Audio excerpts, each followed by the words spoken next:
प्रेम से बोलिए जय श्री हरि। ओम नमो भगवते वासुदेवाय।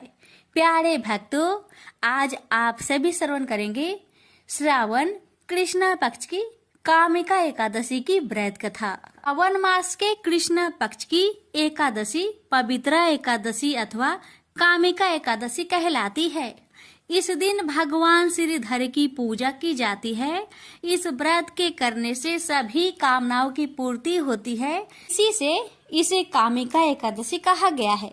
इसके करने से ब्रह्म हत्या तक का दोष निवारण हो जाता है। वास्तव में यह बहुत पवित्र और पुण्यदायी व्रत है जो हर प्रकार के पापों से मुक्ति दिलाने में समर्थ है। कुंती पुत्र धर्मराज युधिष्ठिर बोले कि हे भगवान, मैंने आषाढ़ माह के शुक्ला पक्ष की देवशयनी एकादशी का सविस्तार वर्णन सुना। अब आप मुझे श्रावण के कृष्ण पक्ष की एकादशी की कथा सुनाइए। उस एकादशी का नाम क्या है तथा इसकी विधि क्या है? इसमें कौन से देवता की पूजा होती है? श्री कृष्ण भगवान बोले कि राजन, इस एकादशी की कथा कहता हूँ, ध्यान पूर्वक सुनो। एक समय इस एकादशी का पावन कथा को भीष्म पितामह ने लोकहित के लिए नारद जी से कहा था। एक समय नारद जी ने पूछा कि हे पितामह, आज मेरी श्रावण के कृष्ण पक्ष की एकादशी की कथा सुनने की इच्छा है। अतः अब आप एकादशी की व्रत कथा विधि सहित सुनाइए। भीष्म पितामह नारद के वचनों को सुनकर बोले कि नारद जी, आपने मुझे अत्यंत सुंदर प्रश्न किया है। आप ध्यान लगाकर सुनिए। श्रावण मास के कृष्ण पक्ष की एकादशी का नाम कामिका है। एकादशी की कथा के सुनने मात्र से ही वाजपेयी यज्ञ का फल मिलता है। कामिका एकादशी के व्रत में शंख चक्र गदाधारी विष्णु भगवान की पूजा होती है।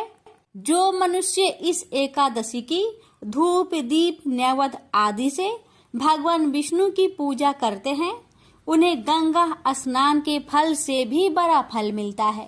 सूर्य चंद्र ग्रहण में केदार और कुरुक्षेत्र में स्नान करने से जो पुण्य मिलता है, वह पुण्य विष्णु भगवान की भक्ति पूर्वक पूजा करने से मिल जाता है।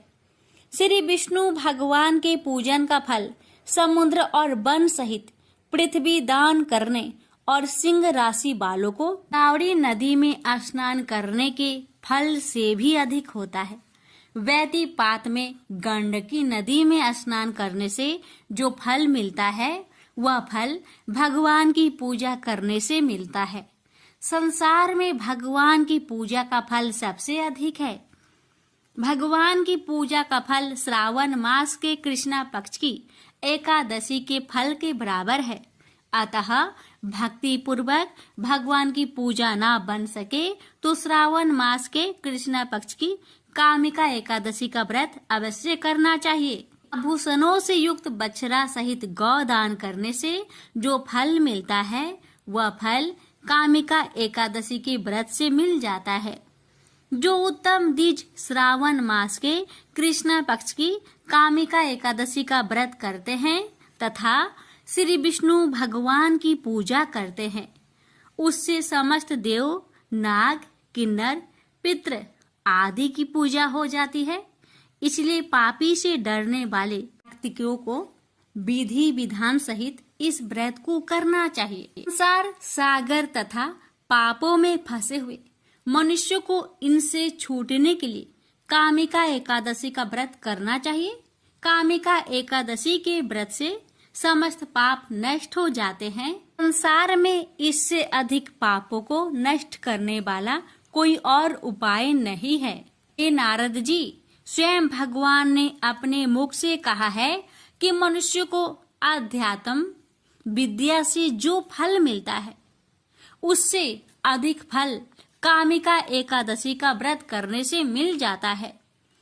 इस व्रत के करने से मनुष्य अंतिम समय में अनेक दुखों से युक्त अमराज तथा नरक के दर्शन नहीं करता।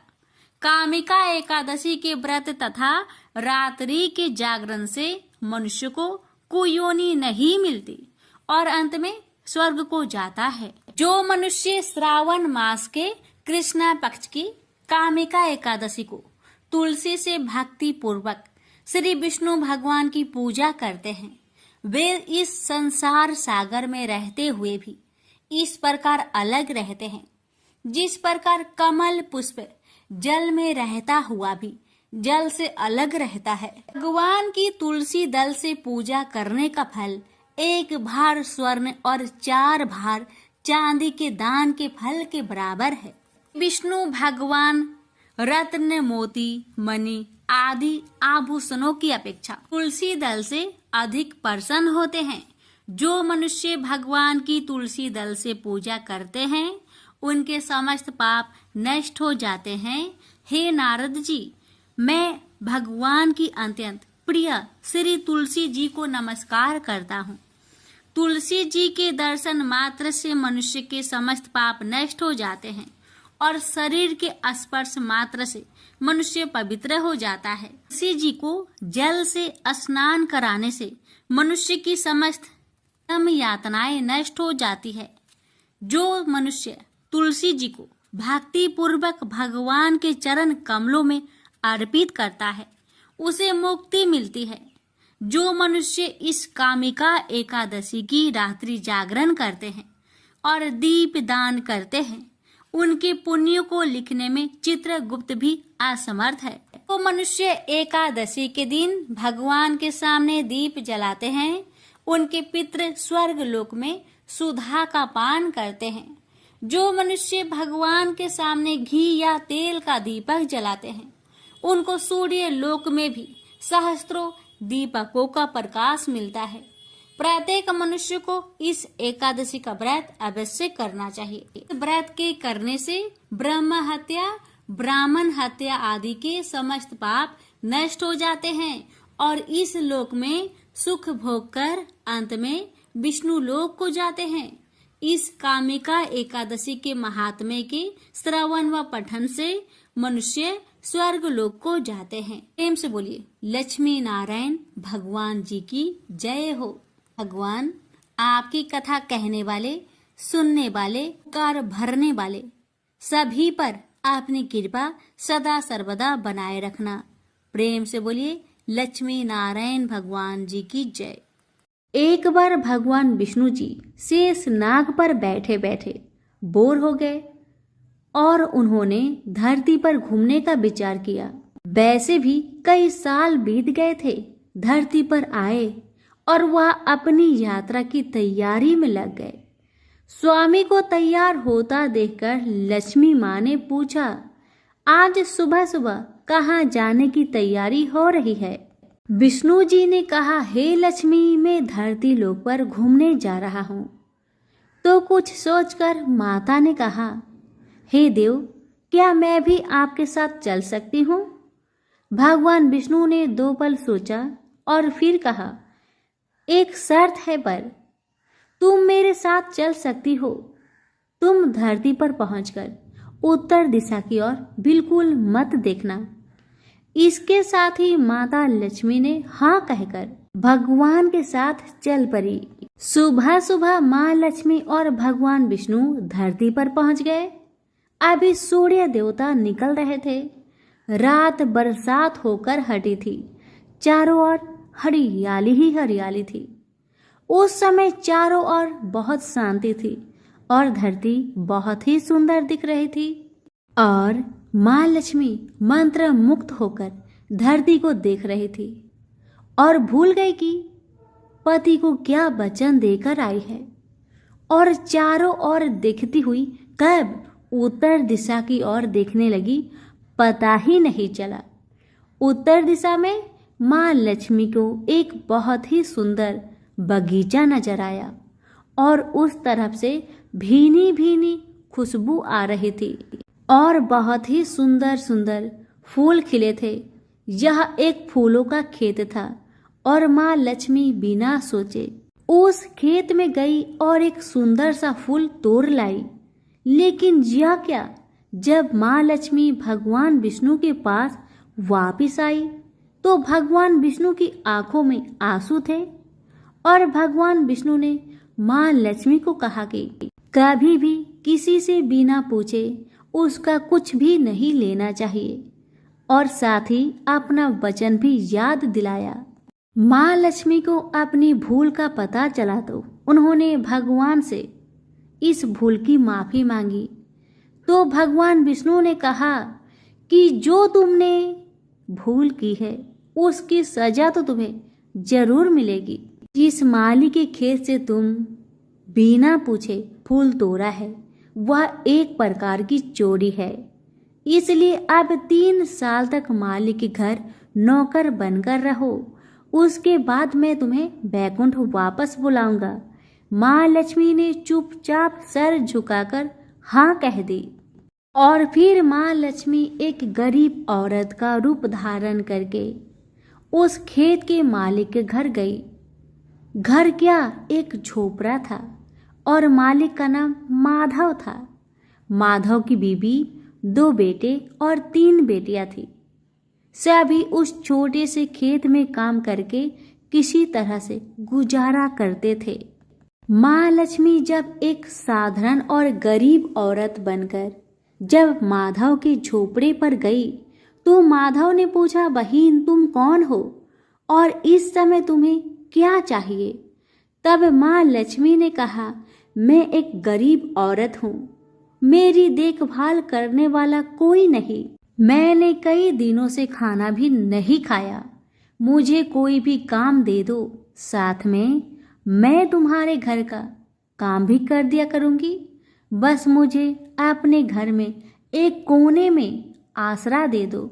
माधव बहुत ही अच्छे दिल का मालिक था, उसे दया आ गई, लेकिन उसने कहा, बहन मैं तो बहुत गरीब हूँ, मेरी कमाई से मेरे घर का खर्च मुश्किल से चलता है, लेकिन अगर मेरी 3 की जगह 4 बेटियां होती तो तभी मुझे गुजारा करना ही था। अगर तुम मेरी बेटी बनकर जैसा रूखा सूखा हम खाते हैं उसमें खुश रह सकती हो तो बेटी बनकर अंदर आ जाओ। माधव ने माँ लक्ष्मी को अपने झोपड़े में शरण दे दी और माँ लक्ष्मी 3 साल तक उस माधव के घर पर नौकर बनकर रही। जिस दिन माँ लक्ष्मी माधव के घर आई थी उससे दूसरे दिन ही माधव को इतनी आमदनी हुई, फूलों की कमाई से ही शाम को एक गाय खरीद ली। धीरे धीरे माधव ने काफी जमीन खरीद ली और सब ने अच्छे अच्छे कपड़े भी बनवा लिए और फिर एक बड़ा पक्का का घर भी बना लिया। बेटियों और बीबी ने गहने भी बनवा लिए और अब मकान भी बहुत बड़ा बनवा लिया था। माधव हमेशा सोचता था कि मुझे ये सब इस महिला के आने के बाद ही मिल रहा है, इस बेटी के रूप में मेरी किस्मत आ गई है। माँ लक्ष्मी को आते हुए 2 से 5 साल बीत गए थे, लेकिन माँ लक्ष्मी अब भी घर में और खेतों में काम करती थी। एक दिन माधव जब अपने खेतों से काम खत्म करके घर आया तो उसने अपने घर के सामने द्वार पर एक देवी स्वरूप गहनों से लदी एक औरत को देखा। ध्यान से देखकर पहचान गया, अरे यह तो मेरी मुंह बोली चौथी बेटी यानी वही औरत है, और पहचान गया कि यह तो माँ लक्ष्मी है। अब तक माधव का पूरा परिवार बाहर आ गया था और सब हैरान होकर माँ लक्ष्मी को देख रहे थे। माधव बोला, माँ हमें माफ कर, हमने तेरे से अनजाने में ही घर और खेत में काम करवाया है। माँ यह कैसा अपराध हो गया, हे माँ हम सबको माफ कर दे। अब माँ लक्ष्मी मुस्कुराई और बोली, माधव तुम बहुत ही अच्छे और दयालु व्यक्ति हो, तुमने मुझे अपनी बेटी की तरह रखा। इसके बदले में मैं तुम्हें वरदान देना चाहती हूँ कि तुम्हारे पास कभी भी खुशियाँ की और धन की कमी नहीं रहेगी। तुम्हें सारे सुख मिलेंगे जिसके तुम हकदार हो।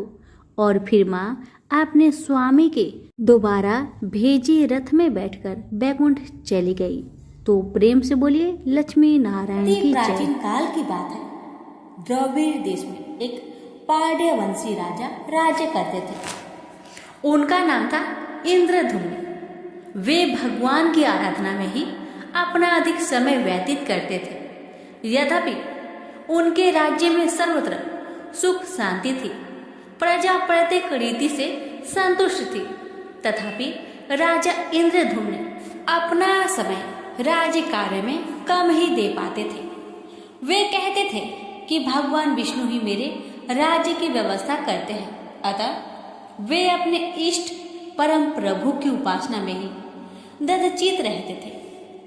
राजा इंद्रधुम्न के मन में आराध्य आराधना की लालसा उत्तरोत्तर बढ़ती ही गई। इस कारण वे राज्य का त्याग कर मलय पर्वत पर रहने लगे। उनका भेष तपस्वियों जैसा था।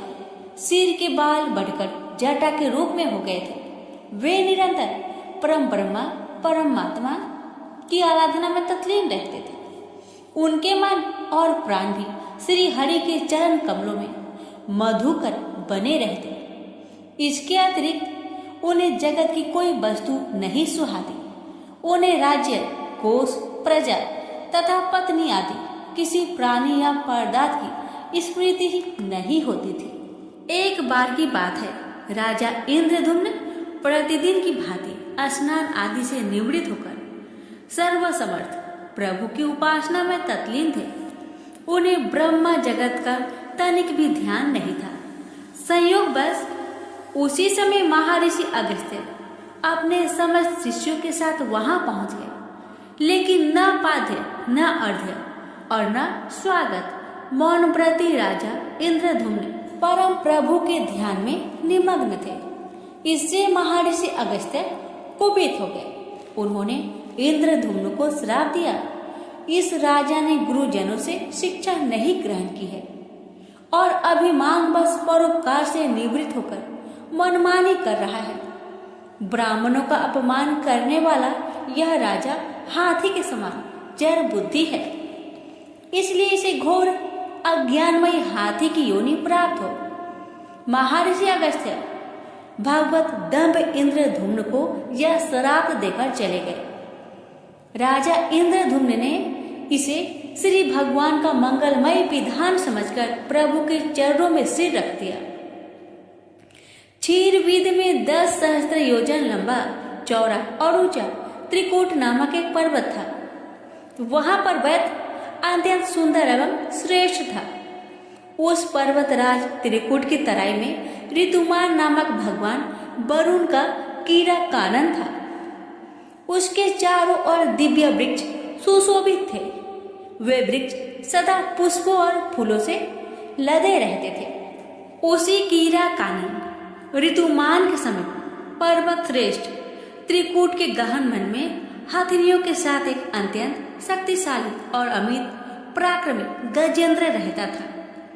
एक बार की बात है, गजेंद्र अपने साथियों सहित तृष्णाधिक्य से व्याकुल हो गया। वह कमल की गंध से सुगंधित वायु को सुनकर चिताक्षर विशाल सरोवर के तट पर जा पहुंचा।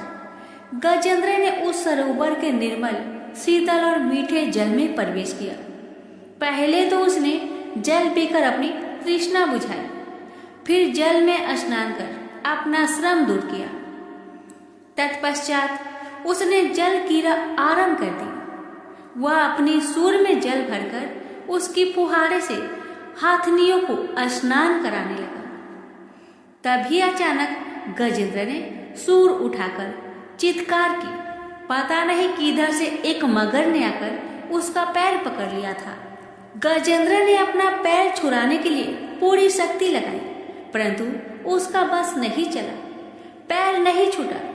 अपने स्वामी गजेंद्र को ग्रहग्रस्त देखकर हथनियां, कला और अन्य गज अत्यंत व्याकुल हो गए। वे सूर उठाकर चिघाड़ने और गजेंद्र को बचाने के लिए सरोवर के भीतर बाहर दौड़ने लगे। उन्होंने पूरी चेष्टा की, लेकिन सफल नहीं हुए। वस्तुतः महर्षि अगस्त्य के श्राप से राजा इंद्रधुम्न ही गजेंद्र हो गए थे और गंधर्व श्रेष्ठ कुहू महर्षि देवल के श्राप से ग्राह हो गए थे। वे भी अत्यंत पराक्रमी थे। संघर्ष चलता रहा। गजेंद्र स्वयं को बाहर खींचता और ग्राह गजेंद्र को भीतर खींच ले जाता। सरोवर का निर्मल जल गंदला हो गया था। कमल दल छत बिछत हो गए। जल जंतु व्याकुल हो उठे। गजेंद्र और ग्राह का संघर्ष 1 सहस्त्र वर्ष तक चलता रहा। दोनों जीवित रहे। यह दृश्य देखकर देवगण चकित हो गए। अंततः गजेंद्र का शरीर शिथिल हो गया। उसके शरीर में शक्ति और मन में उत्साह नहीं रहा, परंतु जलचर होने के कारण ग्राह की शक्ति में कोई कमी नहीं आई। उसकी शक्ति बढ़ गई। वह नवीन उत्साह से अधिक शक्ति लगाकर गजेंद्र को खींचने लगा। असमर्थ गजेंद्र के प्राण संकट में पड़ गए। उसकी शक्ति और पराक्रम का अहंकार चूर चूर हो गया। वह पूर्णतया निराश हो गया, किंतु पूर्व जन्म के निरंतर भागवत आराधना के फलस्वरूप उसे भागवत स्मृति हो आई। उसने निश्चय किया कि मैं कराल काल के भय से चराचर प्राणियों के शरण सर्वसमर्थ प्रभु की शरण ग्रहण करता हूँ। इस निश्चय के साथ गजेंद्र मन को एकाग्र कर पूर्व जन्म में सीखे श्रेष्ठ स्रोत द्वारा परम प्रभु की स्तुति करने लगा। गजेंद्र की स्तुति सुनकर सर्वात्मा सर्वदेव रूप भगवान विष्णु प्रकट हो गए। गजेंद्र को पीड़ित देखकर भगवान विष्णु गरुड़ पर आरूढ़ होकर अत्यंत शीघ्रता से उक्त सरोवर के तट पर पहुंचे। जब जीवन से निराशा तथा पीड़ा से छटपटाते गजेंद्र ने हाथ में चक्र लिए गरुड़ारूढ़ भगवान विष्णु को तीव्रता से अपनी ओर आते देखा। उसने कमल का एक सुंदर पुष्प अपनी सूर में लेकर ऊपर उठाया और बड़े कष्ट से उसने कहा, नारायण जगत गुरु भगवान आपको नमस्कार है। गजेंद्र को अत्यंत पीड़ित देखकर भगवान विष्णु गरुड़ की पीठ से कूद पड़े और गजेंद्र के साथ ग्राह को भी सरोवर से बाहर खींच लाए और तुरंत अपने तीक्ष्ण चक्र से ग्राह का मुख फाड़कर गजेंद्र को मुक्त कर दिया। ब्रह्मा आदि देवगण श्री हरि की प्रशंसा करते हुए उनके ऊपर स्वर्गीय सुमनों की वृष्टि करने लगे। सिद्ध और ऋषि महर्षि परम ब्रह्मा भगवान विष्णु का गुणगान करने लगे। ग्राह दिव्य शरीरधारी हो गया। उसने विष्णु के चरणों में सिर रखकर प्रणाम किया और भगवान विष्णु के गुणों की प्रशंसा करने लगा। भगवान विष्णु के मंगलमय वरद हस्त के स्पर्श से पाप मुक्त होकर अभिशप्त कुहू गंधर्व ने प्रभु की परिक्रमा की और उनके त्रिलोक्य बंदित चरण कमलों में प्रणाम कर अपने लोक को चला गया। भगवान विष्णु ने गजेंद्र का उद्धार कर उसे अपना पार्षद बना लिया। गंधर्व सिद्ध और देवगण उनकी लीला का गान करने लगे। गजेंद्र की स्तुति से प्रसन्न होकर भगवान विष्णु ने सबके समक्ष कहा, प्यारे गजेंद्र, जो लोग ब्रह्म मुहूर्त में उठकर तुम्हारी की हुई स्तुति से मेरा स्तवन करेंगे, उन्हें मैं मृत्यु के समय निर्मल बुद्धि का दान करूंगा। यह कहकर भगवान विष्णु ने पार्षद रूप में गजेंद्र को साथ लिया और गरुड़ारूढ़ होकर अपने दिव्य धाम को चले गए। तो प्रेम से बोलिए लक्ष्मी नारायण की जय। पौराणिक कथाओं के अनुसार एक गांव में एक विधवा अपनी बहू के साथ रहती थी। उसकी बहू मंद बुद्धि वाली थी, जो अपनी भूख बर्दाश्त नहीं कर पाती थी और हमेशा खाने के लिए उतारू रहती थी। वह सबसे पहले उठकर खाना खाती थी, फिर घर के बाकी काम किया करती थी। एक दिन विधवा ने अपने घर में पूजा करवाने का सोचा, लेकिन वह थोड़ी परेशान थी क्योंकि उसकी बहू अगली सुबह उठते ही खाने के लिए दौड़ेगी और पूजा के लिए बनाए गए पकवान को जूठा कर देगी। अपनी बहू को पूजा के लिए बनाए गए पकवान से दूर रखने के लिए विधवा ने एक तरीका निकाला। पूजा वाले दिन उसने एक मटका लिया और उसके नीचे एक छेद कर दिया और अपनी बहू से बोली कि आज तो पूजा है, इसलिए खाना खाने से पहले पानी भर के ले आओ। बहू भी चालाक निकली। उसने देख लिया था कि विधवा ने मटके के नीचे छेद कर दिया है, इसलिए वह अपनी साड़ी में आटा बांधकर पनघट पर चली गई। वहां उसने आटा निकाला और कुएं के पानी के मदद से बाटियां बनाने लग गई। कुएं के पास ही एक शमशान था जहां चीता जलाई जा रही थी। बहू ने उसकी आंच में अपनी बाटियां सेक ली। उसकी बाटियां सूखी थी तो वह पास में ही गणेश भगवान का एक मंदिर था। बहू वहां पर चली गई जहां गणेश जी को किसी ने चोला चढ़ाया हुआ था। उसने देखा कि गणेश जी की तोंद पर घी लगा हुआ है। उसने उस घी को अपनी बाटी पर लगा लिया और उसका भोग गणेश जी को लगाकर वह बाटी खा ली और बहू घर वापस चली आई। बहू की इस हरकत पर गणेश जी को बहुत गुस्सा आया और उन्होंने गुस्से में अपने नाक पर उंगली चढ़ा लिया। जब गांव वाले ने देखा कि गणेश जी ने अपने नाक के ऊपर उंगली चढ़ा लिया है तो उन्हें मनाने के लिए बहुत जद्दोजहद किया गया, लेकिन गणेश जी ने अपनी उंगली वापस नहीं उतारी। जब यह बात राजा को पता चली तो राजा ने बड़े बड़े पंडितों और ज्योतिषों को बुलवाया और हवन करवाया, लेकिन गणेश जी फिर भी नहीं माने। सब बहुत चिंतित थे। राजा ने पूरे गांव में यह ऐलान करवा दिया कि जो भी इंसान गणेश जी की नाक पर से उंगली हटाने में सफल होगा उसे इनाम के तौर पर 5 गांव दिया जाएगा। गांव के सभी लोग गणेश जी को मनाने आए, लेकिन गणेश जी किसी से भी न माने और अपनी उंगली नाक पर चढ़ाए रखे। अंत में विधवा की बहू बोली कि अगर सब उसे आज्ञा दे तो वह गणेश जी की उंगली हटा सकती है।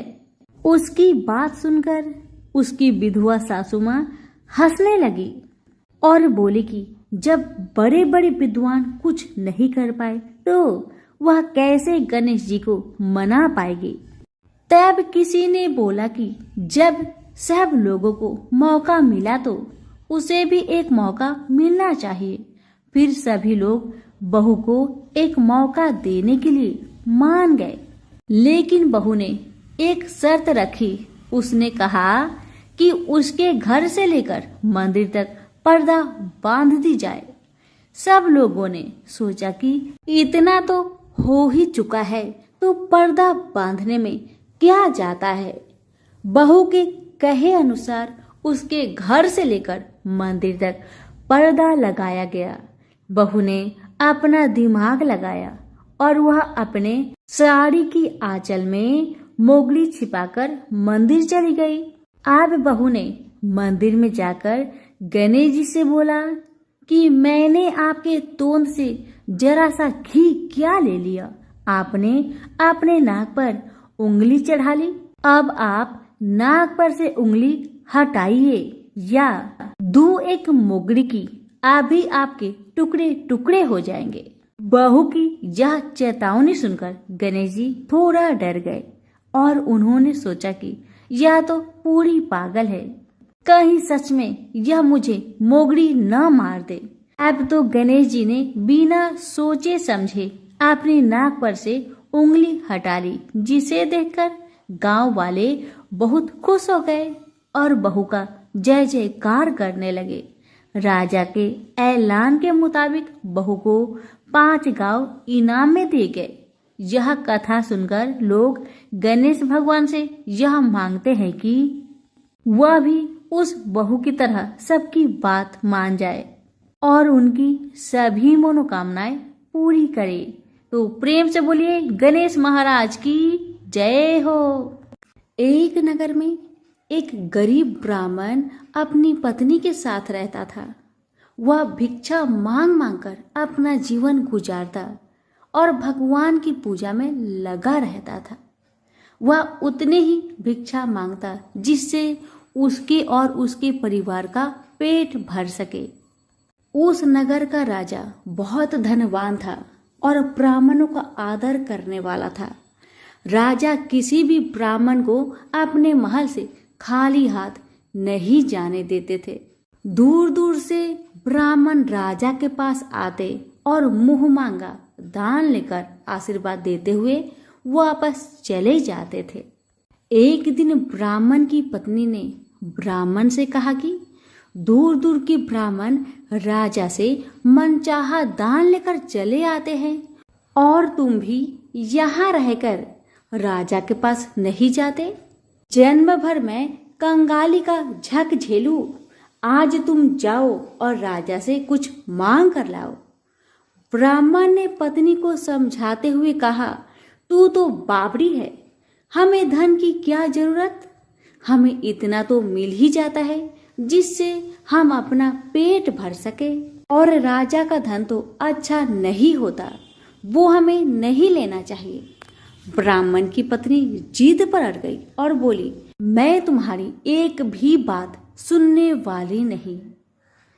कब तक हम कंगाली में जीते रहेंगे?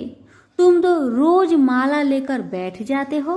अपने बच्चे को क्या खिलाएंगे और क्या पहनाएंगे?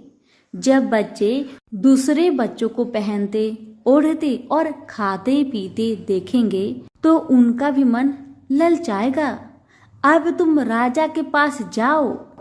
राजा बहुत भला व्यक्ति है, वो हमें मुंह मांगा दान जरूर देंगे। मजबूर होकर ब्राह्मण राजा के महल की ओर चल पड़ा, पर राजा उस समय महल में नहीं था।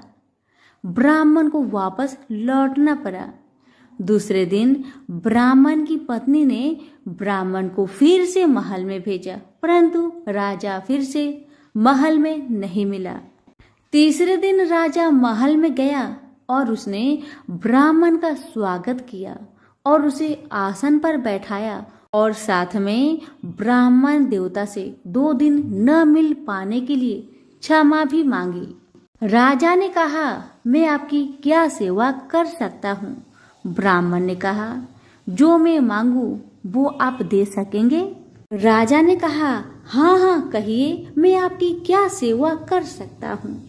ब्राह्मण ने निवेदन किया, महाराज मैं कुछ और नहीं चाहता, बस आप मुझे अपने पसीने की कमाई से 4 पैसे दान में दे दीजिए। ब्राह्मण की बात सुन राजा बहुत हैरान हो गए और मन ही मन सोचने लगे कि मेरे महल में कितने सारे धन पड़े हैं, पर मेरी मेहनत की एक कौड़ी भी नहीं है।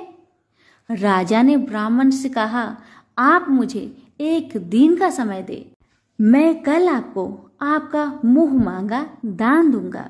ब्राह्मण महल से अपने घर को खाली हाथ ही लौट आए। ब्राह्मण को खाली हाथ आता देख पत्नी बोली, क्या हुआ, राजा ने कुछ दिया नहीं? ब्राह्मण बोला, राजा ने कल देने के लिए कहा है। ब्राह्मण की पत्नी सोचने लगी, शायद इन्होंने बहुत सारा धन मांगा होगा और राजा को इसकी व्यवस्था करने में समय लग रहा होगा, इसलिए कल बुलाया है। दूसरी ओर राजा ने अपने राजसी कपड़े बदलकर फटे पुराने कपड़े पहने और मजदूर जैसा भेष बना लिया। जब राजा की पत्नी ने देखा और कारण पूछा तो राजा ने सब कुछ बताया। रानी बोली, मैं भी आपके साथ चलूंगी। राजा के हाँ कहने पर रानी भी पुरानी साड़ी पहनकर आ गई। इस प्रकार राजा रानी मजदूरी की तलाश में शहर निकले। लुहारों के मोहल्ले में जाकर राजा ने आवाज लगाई, किसी को मजदूर चाहिए? आखिरकार एक लुहार ने उन्हें बुला लिया, जो पहिए पर हाल चढ़ाने की तैयारी कर रहा था। उसने राजा से कहा, देखो तुम्हें पहले खलात ठोकनी पड़ेगी और जब आग आ जाए उसके बाद घन पिटना होगा।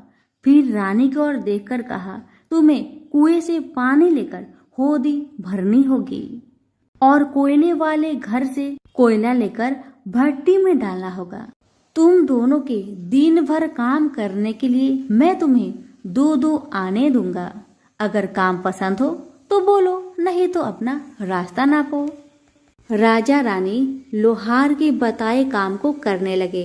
राजा खलात ठोकने लगा पर उसे काम ठीक से नहीं हो पा रहा था। लोहार नाराज होकर राजा को ठीक से काम करने के लिए कहता है। राजा जैसे तैसे अपना काम करने लगा। रानी भी कुएं से पानी भरकर लाने लगी। रानी के हाथ में फफोले पड़ गए। किसी तरह बड़ी कठिनाइयों से उसने पानी का हौज भरा। उसके बाद रानी कोयला लाकर भट्टी में डालने लगी। कोयला भरने के कारण रानी के गोरे गोरे हाथ और कपड़े काले पड़ गए। भट्टी में आग आने पर लोहार ने पात भट्टी में से निकालकर पहियों पर जमाई और एक घन अपने हाथ में लेकर और एक राजा के हाथ में देकर कहा, देखो बारी बारी से घन इस पर पटकना, हाथ इधर उधर ना होने पाए।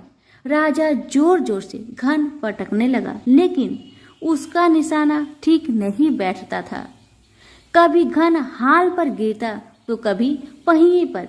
मजदूरों का ऐसा काम देखकर लुहारिन बरबराती हुई आई और लोहार से कहने लगी, तुमने कहाँ से यह नौसिखिए मजदूर काम पर लगाए हैं?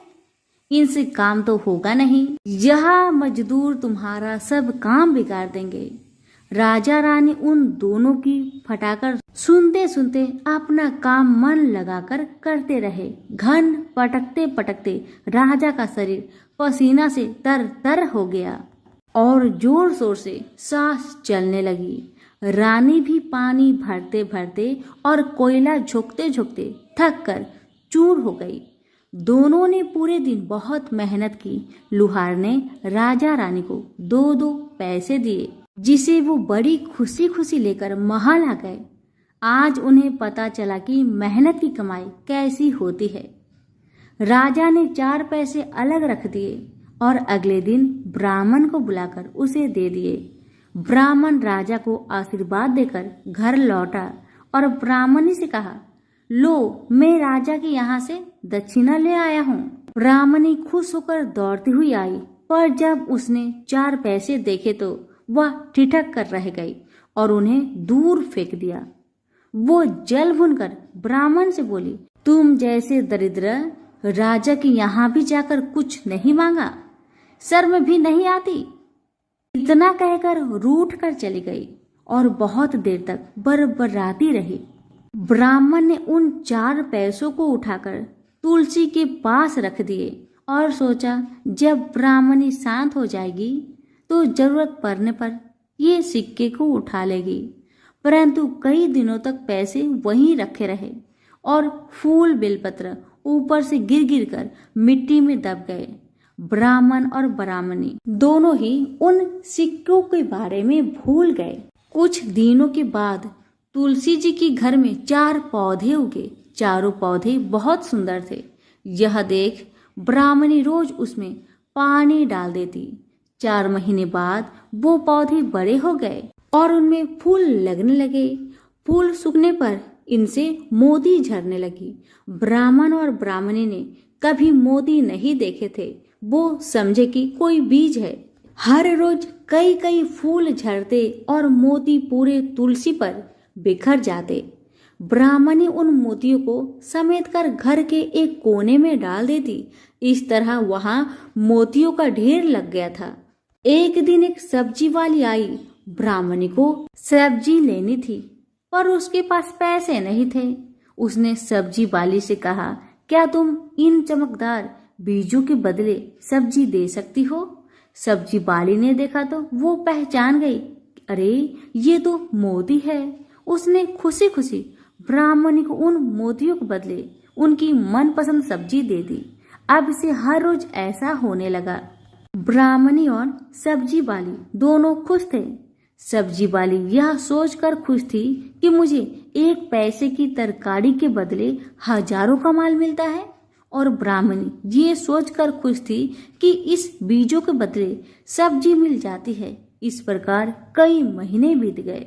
उधर राजा के महल में कई राजहंस थे जो मोती चुगते थे। राजा का यह नियम था, जब राजहंस मोती चुग लेते थे उसके बाद ही राजा और उसका परिवार भोजन करता था। एक समय बाद राजा का सारा धन उन मोतियों और दान देने में खर्च हो गया। अब राजा को मोती खरीदने के पैसे तक नहीं बचे। यह खबर पूरे नगर में फैल गई। ब्राह्मण और ब्राह्मणी को जब यह पता चला तो उन्होंने यही विचार किया कि राजा बहुत दानी और नेक दिल है। उसने अपना सब कुछ दान कर दिया, यहाँ तक कि शायद उनके पास खाने को भी कुछ नहीं है। ऐसा हालत में हमें उन लोगों की सहायता करनी चाहिए। ब्राह्मण ने ब्राह्मणी से कहा, अगर तू कहे तो इसमें से कुछ बीज राजा को दे दूं। तू कहती है इससे सब्जी और खाने की चीज मिल जाते हैं। ब्राह्मणी ने कहा, हाँ, मैं रोज इसके बदले सौदा लिया करती हूँ। ऐसा कहकर ब्राह्मणी एक टोकरी बीज भर लाई। ब्राह्मण राजा के पास पहुंचा और उसे वो मोती दिए और राजा को सारी बात बताई। राजा उन मोतियों को देखकर चौंक गया। उसने मोती राजहंस को दिए। राजहंस उन्हें चुगने लगे। यह देख राजा ने ब्राह्मण से कहा, एक एक मोती सैकड़ों रुपए का है। सच बताए, आपके पास इतने मोती कहाँ से आए? ब्राह्मण बोला, महाराज, ऐसे बीज तो हमारे घर पर बहुत हैं। और राजा को पूरी बात बताई। राजा अपने मंत्रियों के साथ ब्राह्मण के घर पहुंचे और उन चारों पेड़ों को देखा। पूछताछ में उन सिक्के वाली बात सामने आ गई। जब पेड़ों को देखा तो उनकी जड़ के पास वही सिक्के चिपके हुए थे। आज ब्राह्मण और ब्राह्मणी को मालूम हुआ कि उनके पास लाखों करोड़ों की दौलत है, जिसे वो साधारण बीज समझते थे। ब्राह्मण ने सोचा कि मेरे लिए यह धन किस काम का। ऐसा सोच ब्राह्मण ने सारे मोती राजा को दान में दे दिए। राजा की आंखें भी खुल गई। मेहनत के धन की कीमत उन्हें मालूम पड़ गई। उस दिन राजा ने प्रण कर लिया कि मैं खजाने के पैसे से एक भी पैसा अपने खर्च में नहीं लगाऊंगा। अपना खर्च मेहनत करके चलाऊंगा। खजाने और ब्राह्मण के दान से राजा ने जनता का हित में कई धर्म कर्म के काम शुरू कर दिए। हे तुलसी माता, जैसे आपने ब्राह्मण परिवार पे अपनी कृपा बरसाई, वैसे ही आपकी कथा कहने वाले, सुनने वाले, हुक्कारे भरने वालों पर अपनी कृपा सदा बनाए रखे। तो प्रेम से बोलिए, तुलसी मैया की जय हो। एकादशी की आरती। ओम जय एकादशी, जय एकादशी, जय एकादशी माता। विष्णु पूजा व्रत को धारण कर शक्ति मुक्ति पाता। ओम जय एकादशी माता, तेरे नाम गिनाऊं देवी, भक्ति प्रदान करने। गण गौरव की देनी माता, शास्त्रों में वर्णी। ओम जय एकादशी माता, मार्गशीर्ष के कृष्णा पक्ष की उत्पन्न विश्व तारिणी जन्मी। शुक्ल पक्ष में होई मोक्षदा, मुक्ति दाता बनाई। ओम जय एकादशी माता, पौष के कृष्णा पक्ष की सफला नामक है।